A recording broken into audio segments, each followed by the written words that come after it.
In the mountains of central Luzon, there are communities that remain unseen, unheard, and often left behind. The Aita communities, one of the Philippines' indigenous peoples, continue to face barriers in education. Limited access to resources, financial struggles, and social exclusion prevent many young Aitas from reaching higher education. Yet, education remains one of the most powerful tools for breaking the cycle of poverty.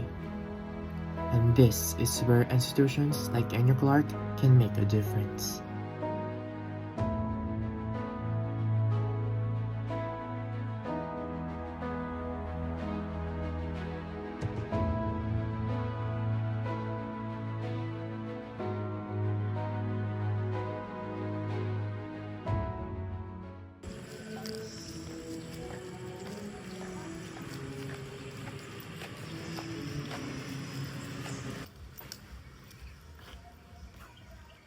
Ayan. Pwede po bang malaman ang pangalan niyo? Ako si Dennis Jackie, 19 years old po.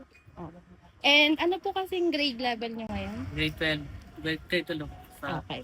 Gusto mo ba makapagtapos ng kolehiyo? Opo. And para kanino or saan mo balak ilaan ang pagtatapos niyo? sa parents ko po. Ano-ano po yung mga nagpapahirap sa iyo ngayon? I mean, may mahirap po ba? Yes po. Sa mga financial. How about po yung mga access sa school? Mahirap din. Yung nagpaparat lang sa akin sa pag-aaral sa senior high schools, yung gusto ko kukuha ng pagpapaprint ng mga outputs na kailangan ng mga teacher. Sa transportation naman po, medyo may nasasabay naman po. Sa mga ano lang po talaga. Kailangan ng teacher na outputs. May naiisip ka na po bang school na pupuntahan niyo for kolehiyo? Yes po. Ever bibigyan ka po ng opportunity to have a scholar program po, tatanggapin niyo po ba ito? Opo. Kasi po makakatulong yan sa amin sa pag-aaral. Para sa inyo po, paano po kayo matutulungan ng mga pangako or like ng scholar program? Hindi po mababawas yung mga babayaran. May mga kapatid ka po ba din nag-aaral? Opo. Yung mga teacher naman po, like sapat naman po ba yung yung pagtuturo sa inyo? Yes po. Paano kung may paaralan sa mismong tapat ng bahay nyo, pero may mga bakod na hindi mo kayang tawirin? Kung hindi lahat ay malayang nakakatuntong sa loob, matatawag pa ba nating para sa lahat ang edukasyon? Itinuturi nating karaniwang landas ang pag-aaral sa kolehiyo. Ngunit sa likod ng ating mga kwento, may mga gaya ni Dennis na ang ating harang ay ang kawalan ng pagkakataon. Ang edukasyon ay hindi laging laro na patas ang simula. Now, the question is, how can Enyo Clark help? As the 10th campus of National University Philippines, Enyo Clark is a private institution committed to accessible and quality education. At the same time, it operates with structured governance and partnerships, meaning it also functions like a corporate organization that manages resources and makes strategic decisions. Guided by its philosophy of dynamic Philippinism, the university promotes academic excellence, cultural awareness, and social responsibility. Its collaborations with industry and government partners show that it is connected to a wider economic and institutional network. In today's system, higher education is both a public good and a market-driven service. While private universities offer strong programs, tuition can still limit opportunities for marginalized groups. That's why initiatives are important. Imbis na tingnan ng pag-aaral bilang isang swerte para sa iilan, isipin natin kung ang pagkakataong ito ay pantay sa bawat isa, sa kung saan at anuman ang ating pinanggalingan. Through offices like admissions, academic services, and community extensions, Enyo Clark has a structure to support a CSR scholarship program for indigenous students, specifically Aita communities. Let's first look at the structural problem that exists and why Enyo Clark is in a strong position to address it. Because at the end of the day, education should not depend on privilege. It should be accessible to those who have the potential and the dream to succeed. Magkalapit ang dalawang realidad. pero hindi pareho ang opportunities. May mga students na may access sa complete facilities at resources, at may mga AITA youth na may parehong pangarap makapag-college. Pero mas maraming barriers bago sila makarating doon. The issue we identify is the limited access to higher education among AITA youth. Kahit may scholarship program ang National University Clark, marami pa ring indigenous student ang nahihirapang makapasok at makapagtapos ng college. Halimbawa sa Pampanga, 1,130 AITA student na tumatanggap ng educational support, 69 lang ang nasa college level. Ipinapakita nito na napakakaunti pa lang ng AITA youth ang nakakapasok sa higher education. Hindi ito dahil kulang sila sa effort, kung hindi dahil sa structural challenges. Una, financial limitation. Kahit covered ang tuition, may iba pa ring panggastos tulad ng transportation, pagkain, at daily allowance. Para sa maraming pamilya, malaking factor pa rin ito. Pangalawa, may gap sa academic preparation. Maraming basic schools sa kanilang communities ang kulang sa resources. Kagaya pagdating sa university, kailangan pa nilang mag-adjust at mag-catch up. May cultural adjustment din lalo na kung first time nila mag-aral sa urban environment. Dagdag pa ang distance at relocation expenses para sa mga galing sa remote areas. Hindi ito simpleng personal struggle. It is a structural inequality, meaning the disadvantage is built into the system, connected to the poverty, location, and long-standing marginalization. Although National University Clark does not directly cause this, as an institution in the region, it became part of the larger system that create a social externality, a responsibility to help reduce inequality and expand access to education, because education should not only be available, but truly accessible. The national budget top priority has always been the education sector that receives 1.053 trillion pesos in the fiscal year 2025 and was proposed to receive 1.38 trillion pesos in the fiscal year 2026. Edukasyon ang nakakatanggap ng pinakamalaking budget ng Pilipinas. Ngunit bakit hanggang ngayon, ang ating mga indigenous youth, katulad ng ating mga kapatid dito sa Central Luzon, ay wala pa ring mataas na accessibility for higher education? Lagi na lang ba natin isisisi sa poverty at cultural barriers ang mga evident incompetency ng sistema? Samantalang ang usapin sa kahirapan ay isa ding obvious fault of the government incompetence. Ang scholarship program para sa ating kapatid ay magiging resilient move ng institution dahil sa mga napabayaang responsibilidad ng mga hinalal ng Pilipino. Kaya sana tayong mamboboto, imulat na ang ating mga mata na pumili ng tamang tao na uupo para mamuno. Bakit dapat tugunan ng NU Clark ito sa pamamagitan ng CSR? Una, hindi lang problema ng gobyerno ang educational inequality. Private universities ay may mahalagang stakeholders sa social development, kaya may moral at institutional responsibility sila na tumulong. Kapag nag-intervene ang NU Clark, hindi lang charity ang nangyayari, kundi strategic investment sa human capital ng region na pwedeng mag-return sa community at sa university mismo. Sa Pilipinas, bagamat may mga batas at programa tulad ng Universal Access to Quality Tertiary Education Act at scholarship programs ng Commission on Higher Education, nananatili ang access caps. Ibig sabihin, hindi sapat ang regulasyon at public provision lamang. Dito pumapasok ang CSR ng isang pribadong universidad tulad ng NU Clark. Hindi bilang kapalit ng Estado, kundi bilang complementary intervention upang punan ang mga natitirang puwang. Pangalawa, may kakayahan ang NU Clark na magpatakbo ng structured long-term scholarship programs. Dahil may established systems at financial resources, mga academic grants katulad ng Blue at White Scholar at partnerships gaya ng SM Foundation, kaya realistic ang pagbibigay ng full tuition, allowance, academic support at follow-up services nang hindi napapabayaan ang kalidad ng edukasyon. Pwede rin silang mag-design ng holistic package, tuition transport allowance, tutoring, psychosocial support at job placement para sustainable ang impact. Pangatlo, CSR allows NU Clark to go beyond compliance and actively promote inclusivity and social justice. Nagiging tool din ng edukasyon para sa urban transformation, para mag-foster ng isang kultura kung saan ang bawat individual, anuman ang background, ay nararamdaman na sila ay valued and respected. While government agencies like National Commission on Indigenous People or NCIP exist, access gaps remains. A private university-led scholarship initiative would directly create impact. Through corporate social responsibility, NU Clark can institutionalize support for our Kapatad youth, not as charity but as commitment to inclusive education.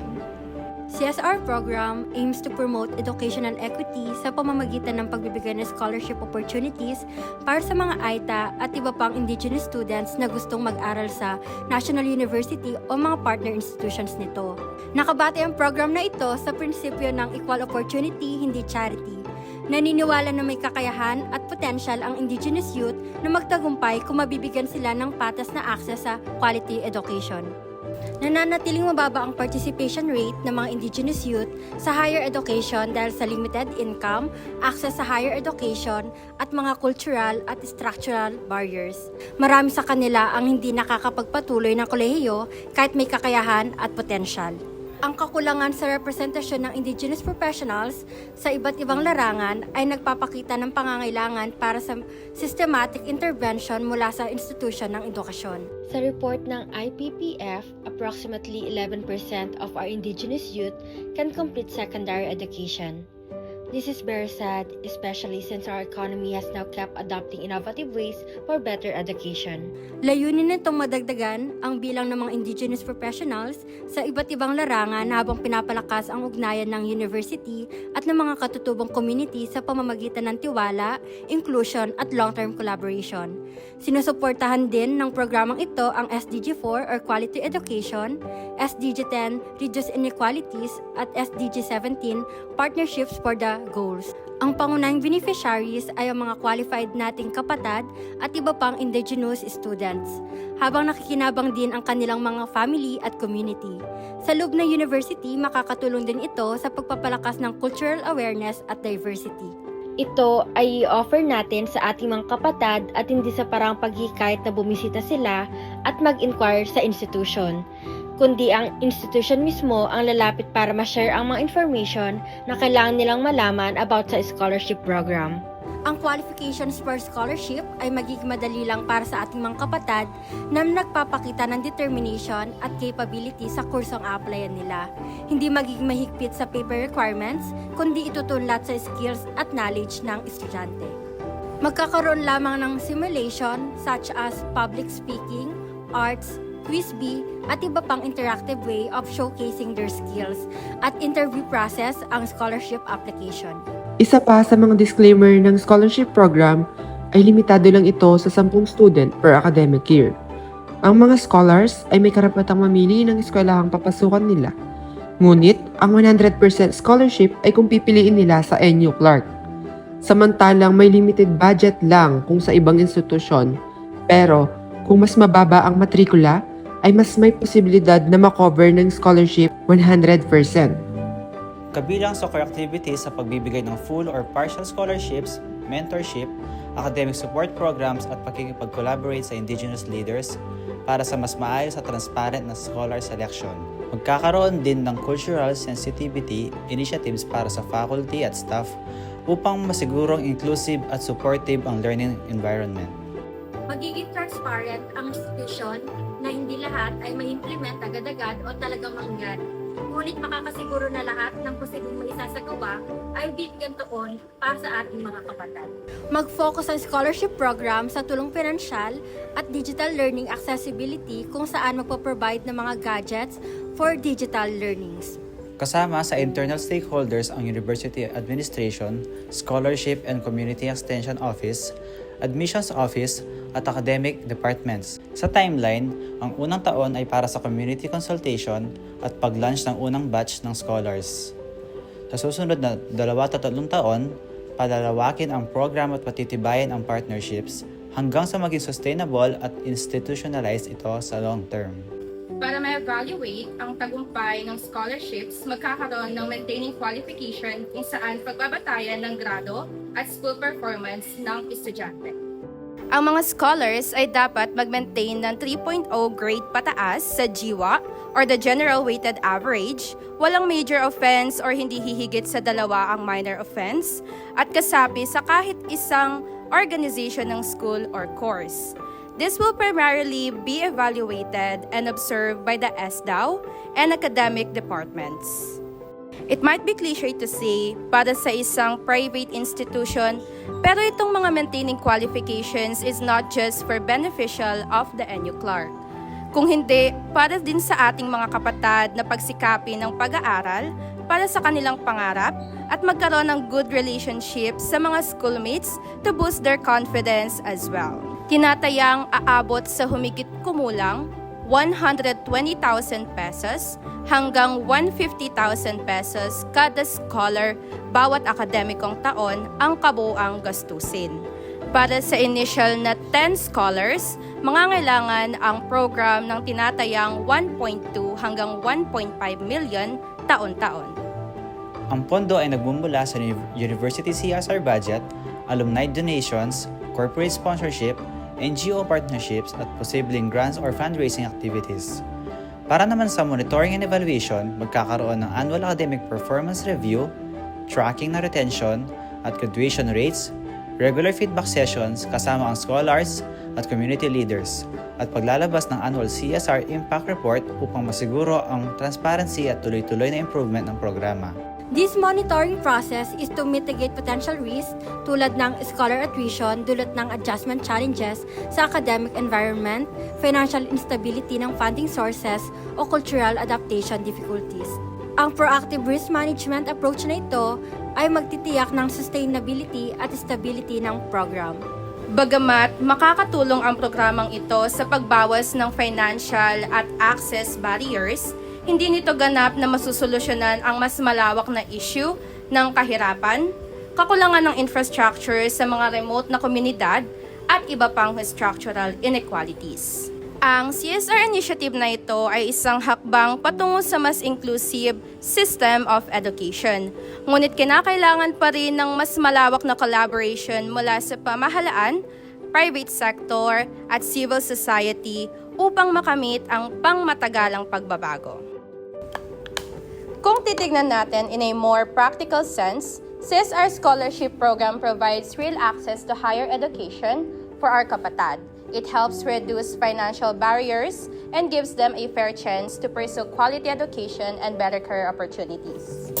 However, we also need to recognize that scholarships alone cannot fully address deeper structural issues such as poverty, gaps in basic education, limited internet access, and family responsibilities. Even with financial support, these factors can still affect students' academic performance and completion rates. In short, access does not automatically guarantee equal outcomes. There is also a risk that CSR becomes a short-term or image-driven initiative if it lacks long-term commitment and proper monitoring. If the program is implemented only to appear inclusive without sustained academic, financial, and psychosocial support, it may not create a meaningful or lasting impact. Mahalaga ring tandaan na ang CSR hindi kapalit ng gobyerno. Para itong isang kamay na tumutulong magbuhat pero hindi nito kayang buhati ng sistema mag-isa.